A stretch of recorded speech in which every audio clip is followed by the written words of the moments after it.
মনে রাখবেন, আমরা দুনিয়াতে আসার আগে মায়ের গর্ভে এসেছি। মায়ের গর্ভে আসার আগে বাবার শরীরে ছিলাম।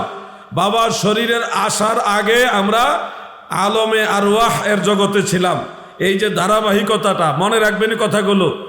আলমে আরওয়াহ রুহুর জগৎ, এরপরে আগে যা ছিল পরে যা হয়েছে সবগুলো হয়েছে আমার নবীজির উসিলায়। সুবহানাল্লাহ। আমরা বাবার শরীরে ছিলাম একভাবে, কিন্তু নবীজি বাবার শরীরে ছিলেন ভিন্নভাবে। আমরা বাবার শরীরে ছিলাম নুতফা রূপে, কিন্তু আল্লাহ তাআলা আমার নবীকে বাবা আব্দুল্লাহর কপালে নূর রূপে রেখেছেন। মারহাবা বলেন। নবীজির বিষয় আর আমার আপনার বিষয় এক না। ইমাম মুহাম্মদ ইবনু সাদ রহমাতুল্লাহ আলাইহি তার তাবাকাতুল কুবরা ওই কিতাবের মধ্যে হাদিস উল্লেখ করেছেন, যেটা হাফেজুল হাদিস ইমাম আবু নুআইম ইসফাহানি রহমাতুল্লাহ আলাইহি তিনার দালাইলুন নবুওয়াত সেই কিতাবের মধ্যে উল্লেখ করেছেন। হাফেজুল হাদিস ইমাম জালালউদ্দিন সুয়ুতি রহমাতুল্লাহ আলাইহি খাসায়েসুল কুবরার মধ্যে উল্লেখ করেছেন, বাবা আব্দুল্লাহ যখন কোথাও যেতেন, আরবের নারীরা, আরবের মানুষেরা তারা দেখতো বাইনা আইনাইহি আদো হযরত আব্দুল্লাহর এই দুই চোখের মাঝখানে কপালে এত সুন্দর নূর চমকাতো। আরবের সুন্দরী রূপসী তন্নি ধনাঢ্যশীল নারীরা পর্যন্ত আব্দুল্লাহকে প্রস্তাব দিত, হে আব্দুল্লাহ, তুমি যদি আমাকে বিবাহ করো তাহলে আমার যা সম্পদ আছে সব তোমাকে দিব, আমিও তোমার হয়ে যাব। সুবহানাল্লাহ বলেন। এত পাগল ছিলেন আরবের মানুষ নবীজির বাবা আব্দুল্লাহর জন্য। কিন্তু হযরতে আমেনা রাদিয়াল্লাহু তাআলা আনহার সাথে যখন তিনি মিলিত হয়ে পরবর্তীতে ওই নারীদের সামনে গেলেন, কিন্তু সেই নারীরা বলে, এখন আর তোমার আমাদের প্রয়োজন নেই, কারণ যেই নূর আমি তোমার কপালে দেখেছিলাম সেই নূর নেই। ভাই মনে রাখবেন, আমরাও এই দুনিয়াতে মায়ের গর্ভে আসার আগে বাবার শরীরে ছিলাম নুতফা হিসেবে। কি হিসেবে? নুতফা হিসেবে। কিন্তু নবীজি নুতফা রূপে ছিলেন না, নবীজি আব্দুল্লাহর কপালে নূর হিসেবে ছিলেন। আব্দুল্লাহর শরীর থেকে, জেসেম মুবারক থেকে মা আমেনার জেসেম মুবারকে নূরে মুহাম্মাদি মুন্তাকিল হয়েছে, নূরে মুহাম্মাদি ট্রান্সফার হয়েছে। আমার আপনার বা জাগতিক অন্য মানুষ যেভাবে জন্মগ্রহণ করলে বাবার শরীর থেকে নুতফা, শুক্রাণু, ডিম্বাণু এগুলি একত্রিত হয়ে দেহ গঠন হয়, নবী পাক সাল্লাল্লাহু আলাইহি ওয়াসাল্লামের বিষয়টা এরকম নয়, বরং নূরে মুহাম্মাদি আব্দুল্লাহর কপাল থেকে মা আমেনার গর্ভে আল্লাহ তাআলা স্থানান্তরিত করেছেন। এটাকে বলা হয় মুন্তাকিল। এই কথাগুলি আমার বানানো কথা নয়। আপনারা যদি এই কথাগুলি হুবহু জানতে চান তাহলে জাওয়াহিরুল বিহার একটা কিতাব আছে, ইউসুফ নাবহানী রহমাতুল্লাহ আলাইহির লেখা, ওটা ৩য় খণ্ডের মধ্যে বিস্তারিত এই ব্যাপারে দালাইল উল্লেখ রয়েছে। নবী পাকের নূর মুবারক মা আমেনার গর্ভে এসেছে এবং সেই নূর মুবারক থেকেই দয়াল নবীজির দেহ মুবারক তৈরি হয়েছে। সুবহানাল্লাহ বলেন। এখানে আপনার আমার সাথে কোনো মিল পাবেন না, যদিও নবীজি বাশার, কিন্তু অন্য কোনো বাশারের মতো না। আমার নবী মানুষ, কিন্তু বেমিসাল বেনজির মানুষ। আমার নবীর মতো কেউ আসেনি, কেউ নেই, কেউ আসবেও না। ঠিক কিনা বলেন? এই দয়াল নবীর সম্মান আল্লাহ বাড়াইছেন। তিনি দুনিয়াতে যখন আসেন, স্পেশালি কাবা ঘরের ছাদে পৃথিবীর পূর্ব প্রান্তে এবং পশ্চিম প্রান্তে 3 জায়গায় 3টা পতাকা ফেরেশতার মাধ্যমে আল্লাহ তাআলা নিজে উড়াইছেন। নিজে পতাকা উড়াইয়া নবীজির মিলাদুন নবীকে স্পেশাল বোঝাইলেন, যেটা আপনার আমার বেলায় হয়নি। হয়েছে? হয়নি। অন্য কোনো নবীর বেলায় আল্লাহ তাআলা এরকম করে নাই। তাহলে নবীজির মিলাদের বিষয়টা স্পেশাল। যেদিন নবীজি দুনিয়াতে শুভাগমন করেন, সেদিন নবীজি নিজে বলেন, ইন্না উম্মি রাআত ফি মানামিহা আন্নাল্লাযী ফি বাতনিহা নূর, অর্থাৎ আমার মা স্বপ্নে দুকে দেখেছেন তার গর্ভে হলো নূর, আর বাস্তব রূপে দেখেছিলেন যখন আমি নবীজি দুনিয়াতে আসি তখন খারাজা মিনহা নূরুন, তখন নবীজির মায়ের ভিতর থেকে আমরা দুনিয়াতে আসি সরাসরি, কিন্তু আল্লাহর হাবিব দুনিয়াতে নূরের সাথে এসেছেন, নূর হয়ে এসেছেন, নূর নিয়ে এসেছেন। সুবহানাল্লাহ বলেন। এই জন্য নবীজির বিষয়টা স্পেশাল। তিনি বাশার, কিন্তু কোনো মানুষের মতো, নবীজির মতো কেউ নাই। নবীজির মিলাদের বিষয়টা এত আগ্রহ কেন? যেদিন নবীজি দুনিয়াতে আসে, কাবা ঘরের ভিতরে সমস্ত মূর্তিগুলি অটোমেটিক জমিনের মধ্যে উপর হয়ে পড়ে গেছে। কেউ ধাক্কা দিয়ে ফেলে দিয়েছে এরকম নয়, অটোমেটিক মূর্তি সব পড়ে গেছে। জানা আছে তো কাবা ঘরে কয়টা মূর্তি ছিল? 360 মূর্তি, সব ধুপ্পুর করে পড়ে গেছে। কাবা ঘরে মূর্তি পড়ে গেছে। এমনকি কাবাগর নিজেও নবীজির দাদা আব্দুল মুত্তালিব তাকে দেখে কাবাগর নিজেও মা আমেনার ঘরের দিকে ঝুঁকে গেছে। সুবহানাল্লাহ বলেন। এমন একটা মহান ইজ্জত আল্লাহ নবীজিকে দিয়েছেন। যেদিন নবীজি দুনিয়াতে শুভাগমন করেন সেদিন একটা নদী ছিল, যে নদীতে 1000 বছর যাবত কোনো পানি নাই। এটা মৃত নদী, মরা নদী, কোনো পানি এই নদীর মধ্যে নাই। তা আল্লাহ পাকের কি স্পেশাল দয়া দেখেন, নবীজি যেদিন দুনিয়াতে আসে সেদিন সেই মরা নদীর মধ্যে পানির জোয়ার, অটোমেটিক পানির জোয়ার বয়ে যাচ্ছে। সুবহানাল্লাহ। 1000 বছর যাবত, 1000 বছর যাবত একটা অগ্নি শিখা মানুষ, পারস্যের মানুষের আগুনটা জ্বালায় রাখতো, এটা নিভতে দিত না। রহমতের নবী যেদিন দুনিয়াতে আসে আগুন নিভে গেছে, মরা গাঙ্গে জোয়ার উঠেছে, মূর্তিগুলি জমিনের উপর হয়ে পড়ে গেছে। আল্লাহ তাআলা নূর দিয়া 7 আসমান 7 জমিন আলোকিত করেছে। মা আমেনা বলেন, মক্কা নগরীর সেই ঘর থেকে সিরিয়ার রাজধানী দামেস্কের সেই উঁচু উঁচু বিল্ডিং গুলো, দালান গুলো, সেই নূরের আলোতে আমি আমেনা দেখেছি। এই জন্যে আশেক চাঁদপুরের এক ছেলে, গায়ক শায়ের, সে বলতেছে, নূরে মুজাসসাম নাও লাখো সালাম, তোমার প্রেমে পড়ে মোরা মিলাদে কিয়াম, তোমার নূরে সৃজন হলো দুনিয়া তামাম।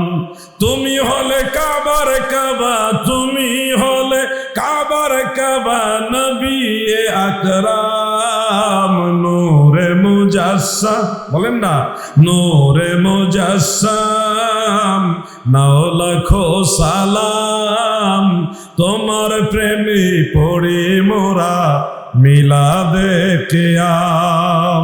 আমার ভাইরা গো, এখন যদিও বিরক্ত হন আপনারা যে এত দুরূদ শরীফ পড়ায় কেন, একটু পরে পরে জিকির করায় কেন, ও ভাই আমার, একবার লা ইলাহা ইল্লাল্লাহ, যদিও আপনি খামখেয়ালি করে অলসতা করি বলছেন লা ইলাহা ইল্লাল্লাহ, এই অলসতার জিকিরটাও আপনার একেবারে বিফলে যাবে না।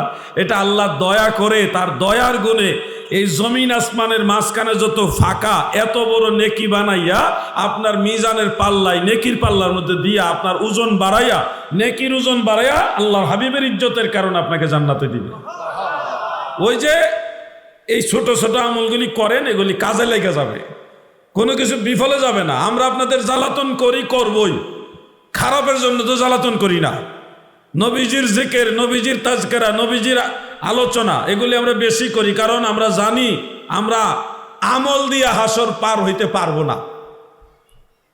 হাসরে ময়দান আমল দিয়া পার হইবার ক্যাপাসিটি আমরা নাই, এই দুর্বলতা আমরা স্বীকার করি। কি ভাই আলেম ভাইরা, সহি মুসলিমে তো এইভাবে হাদিসই আছে, কোনো মানুষ আমল দিয়া পার হইতে পারবে না। তাই সেখানে আমরা তো গণনার ভিতরে পড়ি না, এজন্য আমল যা পারি করি, করার চেষ্টা করি, কিন্তু এগুলির বিনিময়ে যে পার হব ওই আশাবাদ দিয়ে দিছি। ওইটা করি, ফরজ, ওয়াজিব, সুন্নত, মুস্তাহাব হিসেবে এগুলি করতে থাকি। আমাদের ভরসা হাসরের ময়দান আল্লাহর নবী আমরা তরাইয়া নিব। এই জন্য বেশি বেশি নবী নবী করি, কারণ নবী ছাড়া আমরা উপায় নাই ভাই। কেউ যদি মনে করেন না জিহাদি সাহেব এত নবী নবী করা লাগবে না, আমি আমল দিয়া পার হয়ে যাব, ঠিক আছে ভাই, আপনার সাথে আমার কোনো ঝগড়া দ্বন্দ্ব দরকার নেই, আপনি ওইভাবে ট্রাই করেন, আমরা এইভাবে ট্রাই করি। আমরা আমলও করি, কিন্তু ডিপেন্ড করব নবীর শাফাআতের উপরে। কথা ঠিক আছে না? আমার শাফাআতের কান্ডারি মদিনাওয়ালা, আমার শাফাআতের কান্ডারি মদিনাওয়ালা, আলা হযরত মুস্তাফা নবী সাল্লাল্লাহু আলা হযরত মুস্তাফা নবী।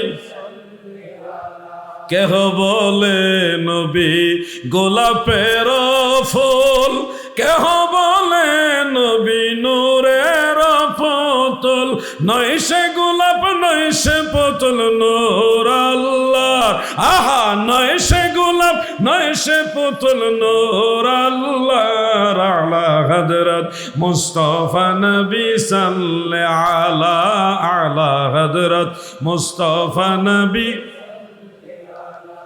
আমার শাফাতের কান্ডারি মদিনাওয়ালা বলুন শাফাতের আহা মদিনাওয়ালা আলা হযরত মুস্তাফা নবী।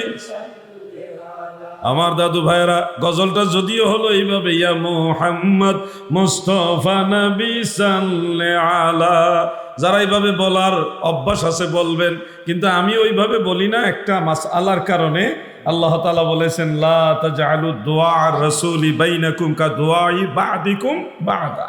এই আয়াতের তাফসীরের মধ্যে মুফাসসিরিনে কেরাম বিশেষ করে তফসিরে জালালাইনে, খাজেনে, তফসিরে রুহুল বয়ানে, তফসিরে কবীরের মধ্যে আরো অন্যান্য তাফাসিরের মধ্যে লিখেছে লা ইয়াদউ বা'দা লা ইয়াদউ বিইসমি ফাতাকুলা ইয়া মুহাম্মদ ওয়ালা বিকুনিয়াতি ফাতাকুলা ইয়া আবাল কাসিম বাল ইয়াদউ বিতাযীম ওয়াত তাকরীম ওয়াত তাওকীর ইয়া রাসূলুল্লাহ ইয়া নবী আল্লাহ ইয়া হাবিব আল্লাহ ইয়া ইমাম আল হারামাইন ইয়া রাহমাতাল লিল আলামিন।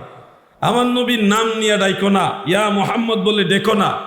এটা মুফাসসিরিনে কেরাম বলতেছেন যদি এটা কেতেই নস নয়, অকাট্য নস নয়, কিন্তু ওনারা পরামর্শ দিতেছেন নবীজির নাম নিয়ে ডেকো না, অথবা নবীজির উপনাম ইয়া আবাল কাসিম, হে আবুল কাসেম, এভাবে নবীজিকে ডাকবে না, বরং সম্মানের সাথে তাজিমের সাথে অতীব মহব্বতের সাথে আমার দয়াল নবীজিকে আপনারা এইভাবে ডাকবেন ইয়া রাসূলুল্লাহ ইয়া হাবিবাল্লাহ, ডাকেন ইয়া রাসূলুল্লাহ ইয়া হাবিবাল্লাহ। আমার মৌতের নিদান কালে থাকিও নবীজি আমার শিয়রে, আমার মৌতের নিদান কালে থাকিও নবীজি আমার শিয়রে, দেখিব আপনাকে নয়ন ভরে, বলুন দেখিব ভরে ইয়া রাসূলুল্লাহ ইয়া হাবিবাল্লাহ ইয়া রাসূলুল্লাহ ইয়া হাবিবাল্লাহ। এভাবে ডাকাটা আলেমদের মাঝে অনেক কথা আছে। সুন্নি আলেম যারা একেবারে 1400 বছরে যারা আহলে সুন্নাহ ওয়াল জামাতের আলেম, তারা সবাই বলছে ইয়া রাসূলুল্লাহ, কাছের থেকেও বলা যাবে দূরের থেকেও বলা যাবে, কোনো মত পার্থক্য নেই।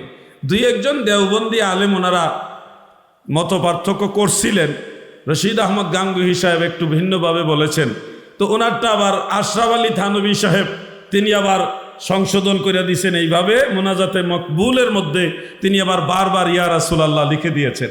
তো এই জন্যে বলবো একজন আলেম না বললেও একই দলের অন্য আলেমরা আবার একটা পক্ষে বলছে। হুসাইন আহমদ মাদানী সাহেব আর শিহাব সাকিবের মধ্যে তিনি আবার ইয়া রাসূলুল্লাহ বলার পক্ষে বলে দিয়েছেন। অতএব আমি বলবো এক দুইজনের কথা মানতে গিয়ে গোটা মুসলিম উম্মার সমস্ত ইমামদের বিরুদ্ধে যেন আমরা না দাঁড়াই, তাহলে উম্মতের মাঝে ফিতনা তৈরি হবে। ফিতনা আমরা চাই না, কথা ঠিক আছে? আমরা সময় হইলে রওজা মুবারকের কাছে গিয়েও ইয়া রাসূলুল্লাহ বলবো, দূরদেশ থেকেও নবীজিকে অন্তর্চক্ষু দ্বারা খেয়াল করব, ধ্যান করব, রওজা মুবারক ধ্যান করে নবীজিকে ইয়া রাসূলুল্লাহ বলে সম্বোধন করব। দুইভাবেই জায়েজ আছে, কোনোটার বিরোধিতা করবেন না। দাদু বিরোধিতা করে কিন্তু মুসলমানের মাঝে অনেক দল, অনেক দল।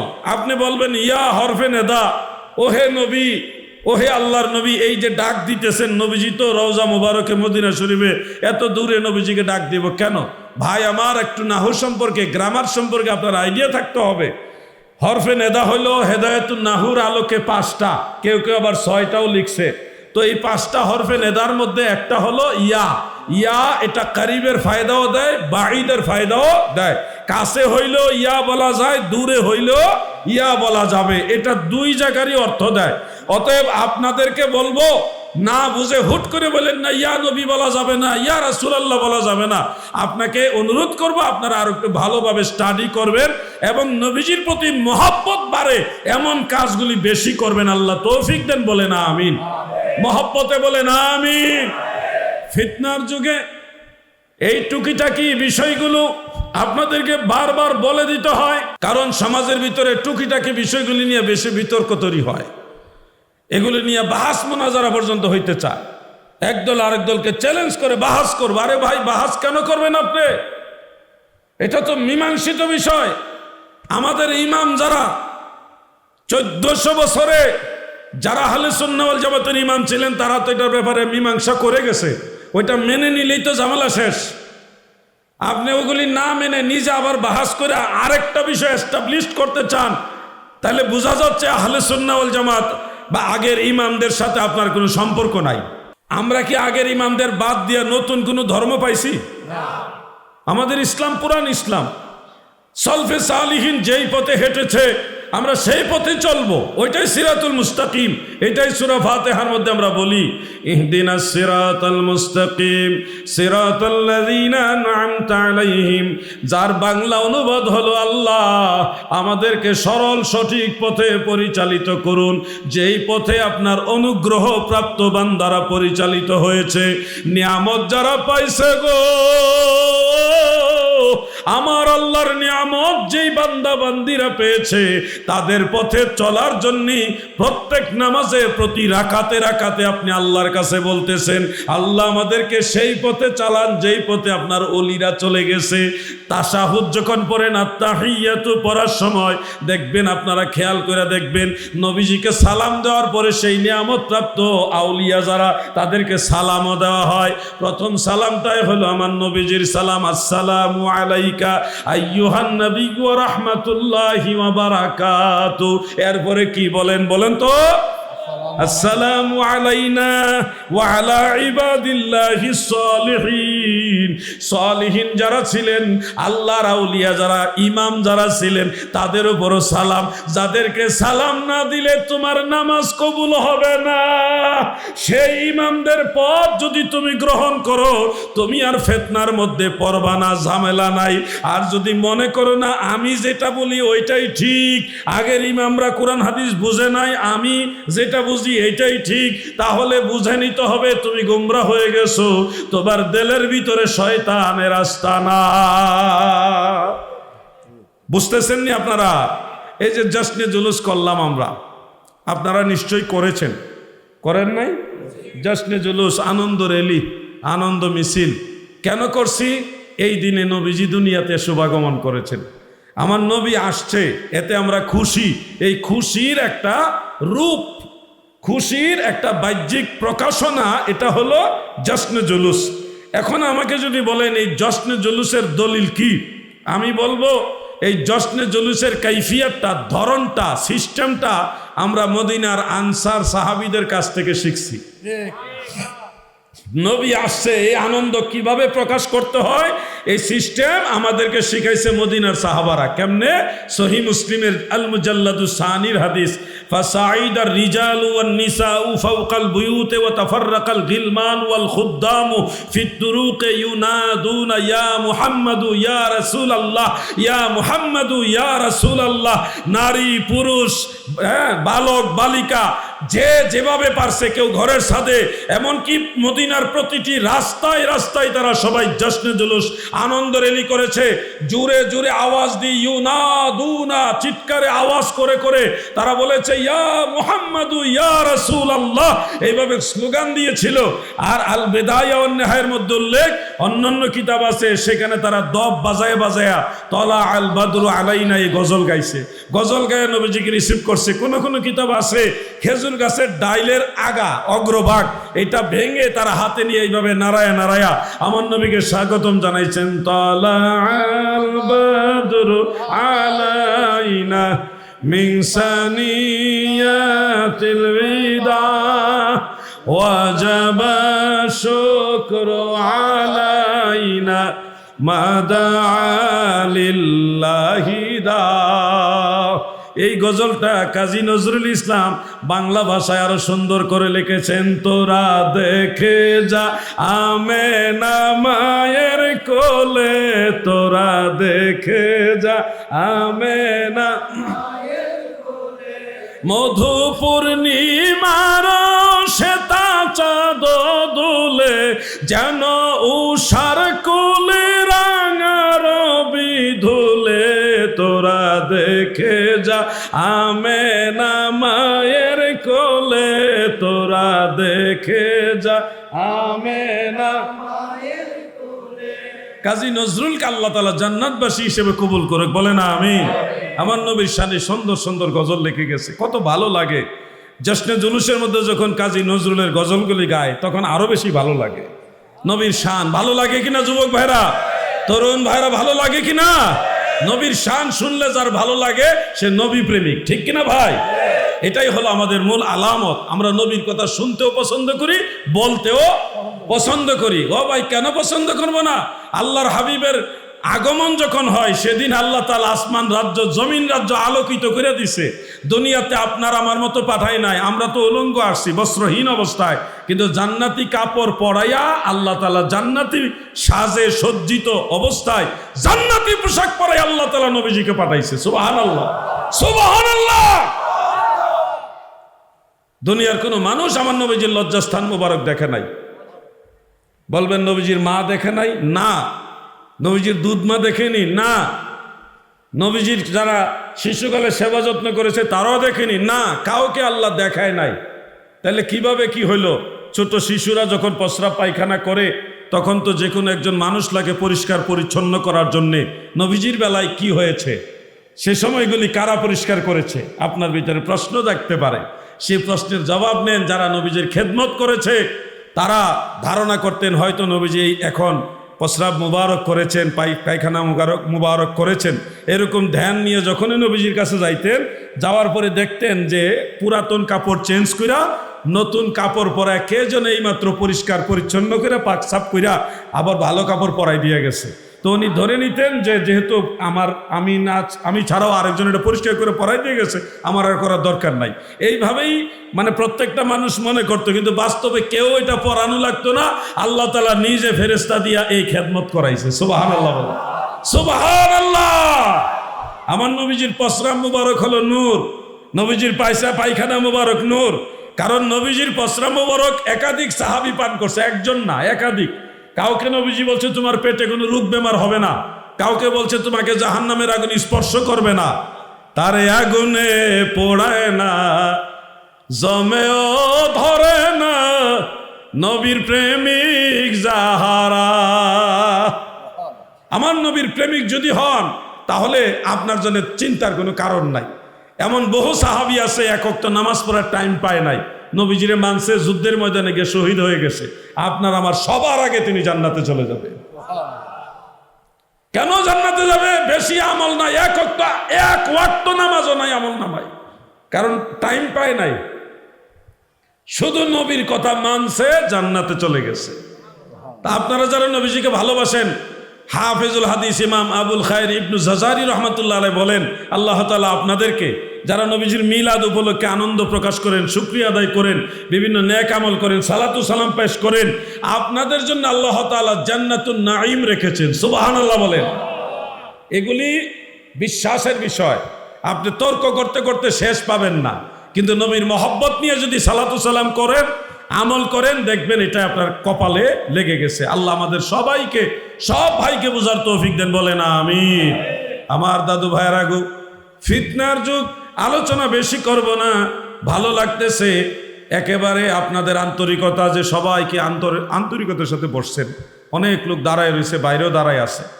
আপনারা দাঁড়ায় থাকলে যদি আনন্দ লাগে আলহামদুলিল্লাহ, আমার কোনো আপত্তি নাই, দাঁড়ায় থাকলেও লাভ আছে।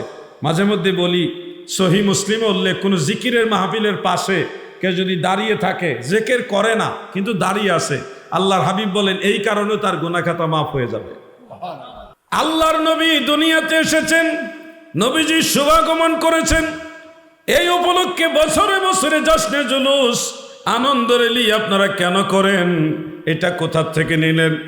এইভাবে তো সাহাবারা রেলি করেন নাই, জশ্নে জুলুস করে নাই, আপনারা কেন এটা করেন? এই কাইফিয়াতটার দলিল কি? আমি আপনাদের বলেছিলাম, দয়াল নবীজির আগমনের আনন্দ প্রকাশ করার কাইফিয়াত, সিস্টেম, এই নিয়মটা আমরা শিখেছি মদিনার আনসার সাহাবীদের কাছ থেকে। আমার নবীজি যখন মক্কা মুকাররমা থেকে সোনার মদিনা ইয়াসরিব শহরে শুভাগমন করেন, সেদিন মদিনার সাহাবারা জশ্নে জুলুস করেছে। নারায়ে রিসালাতের স্লোগান দিয়েছে, তলা আল বাদরু আলাইনা গজল গেয়েছে, দব বাজিয়েছে, খেজুর গাছের ডাল অগ্রবা গুড়াইয়া নবীজিকে স্বাগতম জানাইছে। আমার নবীজির স্বাগতম জানাইবা এই কাইফিয়াত, এই সিস্টেমটা মদিনার সাহাবীদের কাছ থেকে আমরা শিখেছি। বলেন তো সাহাবীদের কর্ম এটা ইবাদত না বেদাত? ইবাদত। বলেন ইবাদত, জায়েজ। সাহাবীদের কাছ থেকে আমরা শিখছি কিভাবে নবীজির আগমনের আনন্দ প্রকাশ করতে হয়। আমরা নিজেরা মন গড়া এটা বানাইনি, সাহাবীদের কাছ থেকে শিখেছি। এখন যদি বলেন সাহাবারা কি প্রতি বছর 12ই রবিউল আউয়ালে জশ্নে জুলুস করেছে, তখন আমরা বলবো না ভাই, যদি প্রতি বছর সাহাবায়ে কেরাম এটা করতেন তাহলে তো এটা সুন্নতে মুআক্কাদা হয়ে যেত।